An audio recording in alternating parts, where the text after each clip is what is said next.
मुलांचं ज्ञान पाहून मला अतिशय समाधान वाटलं। खरं म्हणजे मला असं वाटतं की एक प्रकारे कुठल्याही बेंचमार्कचा विचार केला तर अतिशय उत्तम अशा प्रकारची शाळा आहे आणि म्हणून मी जिल्हा परिषदेचं मनापासून अभिनंदन करतो आणि जे CSR पार्टनर्स आहेत त्यांचंही मी अतिशय मनापासून अभिनंदन करतो। आज त्यासोबत आमच्या कौशल्य विकास विभागाने पहिल्या टप्प्यामध्ये महात्मा ज्योतिराव फुले यांच्या नावाने कौशल्य प्रशिक्षण केंद्रांचं उद्घाटन केलेलं आहे आणि पुढच्या काळामध्ये महाराष्ट्रामध्ये अशा प्रकारचे 1000 केंद्र हे आपण उभारणार आहोत आणि त्यातनं कौशल्य प्रशिक्षित अशा प्रकारचं मानव संसाधन हे उभं करण्याचं काम हे या ठिकाणी आपण करणार आहोत। आज महात्मा ज्योतिराव फुले यांच्या एकूणच जीवनाचा आपण विचार केला तर अशा प्रकारचं विलक्षण व्यक्तिमत्व हे आपल्याला इतिहासामध्ये फार कमी वेळा पाहायला मिळतं। खऱ्या अर्थानं मगाशी भुजबळ साहेबांनी सांगितलं, जीवनामध्ये स्वतःच्या पायावर उभं राहून स्वतःचं व्यक्तिमत्व घडवून स्वतःपुरतं मर्यादित न राहता समाजाला देण्याचं काम, समाजामध्ये परिवर्तन घडवण्याचं काम हे महात्मा ज्योतिबा फुलेंनी केलं।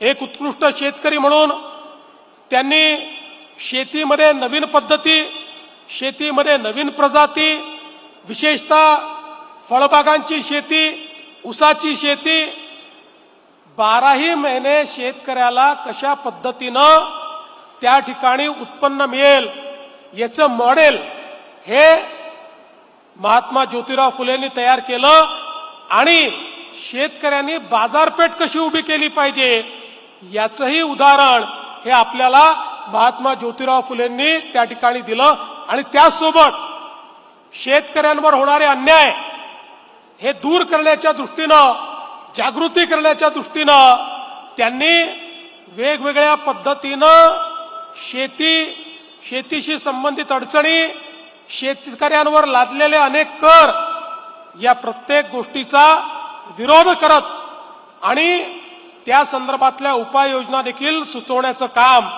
हे महात्मा ज्योतिराव फुलेंनी केलं। शेतीचं क्षेत्र असेल किंवा उद्योगाचं क्षेत्र असेल, ज्याचा उल्लेख झाला त्या काळातली त्यांची कंपनी ही इतकी मोठी होती जी स्वतः उभी केली होती। पहिल्यांदा बांधकाम साहित्याचं सप्लाय आणि त्यानंतर बांधकामाची कामं हातामध्ये घेऊन, आणि हे सांगितलं ते खरं आहे, मुंबई महानगरपालिकेची इमारत, आपण जर मुंबई महानगरपालिकेच्या इमारतीत गेलात तर तिथे एक बोर्ड लागलेला आहे आणि त्या बोर्डावर त्यांनी लिहिलं आहे की त्या काळामध्ये मुंबई महानगरपालिकेच्या इमारतीला बांधकामाकरता जेवढं एस्टिमेट सँक्शन झालं होतं त्याच्यापेक्षा 15% कमी पैशामध्ये त्याचं बांधकाम पूर्ण झालं, असा बोर्ड हा ब्रिटिशांनी त्या ठिकाणी लावून ठेवलेला आहे आणि ते काम करणाऱ्यांपैकी एक महात्मा ज्योतिराव फुले होते। ही देखील किती अभिमानाची गोष्ट आहे। बायकाळाचा पूल, परळचा रेल्वे वर्कशॉप, कात्रजचं टनेल, येरवडा जेल या अनेक गोष्टी त्यांच्यातलं जे एक एंटरप्रेन्युअर स्पिरिट आहे, एक उद्योजक आहेत, ती उद्योजकता दाखवणारं हे आपल्याला त्या ठिकाणी पाहायला मिळतं। एवढंच नाही तर आपल्याला कल्पना आहे की पुणे म्युनिसिपालिटीमध्ये ते कमिशनर म्हणून नियुक्त झाले। त्या काळामध्ये नियुक्त जे लोक व्हायचे ते कमिशनर म्हणून व्हायचे, सदस्यांपेक्षा त्यांना कमिशनर म्हटलं जायचं।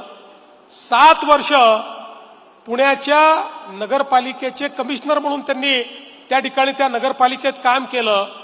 शहर विकास कसा केला पाहिजे, शहराचं नियोजन कसं केलं पाहिजे आणि शहर समाजातल्या प्रत्येक व्यक्तीला आपलंसं वाटेल अशा प्रकारच्या व्यवस्था कशा केल्या पाहिजेत, शहरात राहणाऱ्यांचे विचार हे खुले असले पाहिजेत, त्याकरता शहराची रचना कशी खुल्या पद्धतीनं केली पाहिजे, असं नगर विकासाचं देखील एक मॉडेल हे महात्मा ज्योतिराव फुले यांनी तयार करून दाखवलं। त्यामुळे त्याही क्षेत्रातले एक्सपर्ट म्हणून, तज्ञ म्हणून आज महात्मा ज्योतिराव फुलेंकडे आपण पाहू शकतो अतिशय प्रगतिशील अशा प्रकारचा त्यांनी विचार केला. ते असं म्हणायचे की शहर ही केवळ एक भौतिक रचना नाहीये, ती लोकांच्या विचारांची आणि जीवनाचं देखील ते एक प्रतिबिंब आहे. आणि म्हणून त्याच्यामध्ये दूरदृष्टीचा दृष्टिकोन असणं हे अत्यंत महत्वाचं आहे. त्या काळामध्ये महात्मा ज्योतिराव फुले यांनी शेअर बाजार समजून घेतला, शेअर बाजार कसा ऑपरेट होतोय समजून घेतलं, आणि मग सामान्यातल्या सामान्य माणसाला शेअर बाजार कळला पाहिजे याकरता शेअर बाजार समजवणारं कविता त्यांनी तयार केली, गीत त्यांनी तयार केलं, आणि सामान्यातल्या सामान्य माणसाला त्या कवितेतनं आणि गीतातनं त्या ठिकाणी शेअर बाजार हा समजवण्याचं काम त्यांनी केलं. आपल्याला माहिती आहे की ते सतत असं म्हणायचे की जोपर्यंत आपण शिक्षण घेत नाही तोपर्यंत आपल्याला मती येणार नाही, आणि मती नाही तर गती नाही, गती नाही तर वित्त नाही, आणि वित्त नसेल तर त्या ठिकाणी सर्वांची अवस्था ही शूद्र अतिशूद्र होत जाते, अन्यायच त्यांच्यावर होत जातो. आणि म्हणून शिक्षणही घेतलं पाहिजे, व्यवसायही केला पाहिजे, आणि आपल्या पायावरही उभं राहिलं पाहिजे, हे सातत्याने त्यांचा आग्रह होता. आणि विशेषतः शिक्षणाचा प्रचार करत असताना आपल्याला कल्पना आहे, क्रांतीज्योती सावित्रीबाई फुलेंचं नाव घेतल्याशिवाय महात्मा ज्योतिबा फुले यांचं व्यक्तिमत्व कधीच पूर्ण होऊ शकत नाही. त्या क्रांतीज्योतींच्या पाठीशी उभं राहून ज्यावेळी स्त्री शिक्षणाची मुहूर्तमेढ ही त्या ठिकाणी केली आणि भिडेवाड्याची पहिली शाळा ज्यावेळी सुरू झाली, आपल्याला कल्पना आहे समाजामध्ये स्त्रियांना मागासलेलं ठेवण्याची जी विचारसरणी होती त्या विचारसरणीच्या विरुद्ध एक मोठा लढा ते लढले. अतिशय कल्पकतेनं विधवा स्त्रियांचं केशवपन व्हायचं, समाजामध्ये जागृती करून लोक थांबत नाही बघितल्यानंतर जे त्या काळात आमचा नाभिक समाज होता त्या समाजाला एकत्रित करून त्यांचा संप केला, आणि त्यांनी सांगितलं काही झालं तरी आम्ही विधवांचे केस कापणार नाही, त्यांचं केशवपन करणार नाही, आणि ही जी एक आपल्याकडे प्रथा होती ती प्रथा संपवण्याचं काम हे महात्मा ज्योतिबा फुलेंनी केलं. बालविवाहाची प्रथा संपवण्याचं काम हे महात्मा ज्योतिबा फुलेंनी केलं. आणि हे सगळं करत असताना आपल्याला कल्पना आहे की जी शिक्षणाची एक संपूर्ण व्यवस्था त्यांनी उभी केली, आणि तदनंतर सत्यशोधक समाजाच्या माध्यमातून खऱ्या अर्थानं जो काही समाजातला भेद आहे तो भेद कसा दूर होईल, आणि ज्या प्रकारे काही लोकांनी इतर लोकांना त्या ठिकाणी जकटण्याचं काम केलं होतं त्यातनं ते कसे मुक्त होतील, विचार कसे मुक्त होतील, अंधश्रद्धा कशा दूर होतील, भोंदूगिरी कशी संपेल, याकरता प्रचंड मोठं कार्य त्यांनी केलं.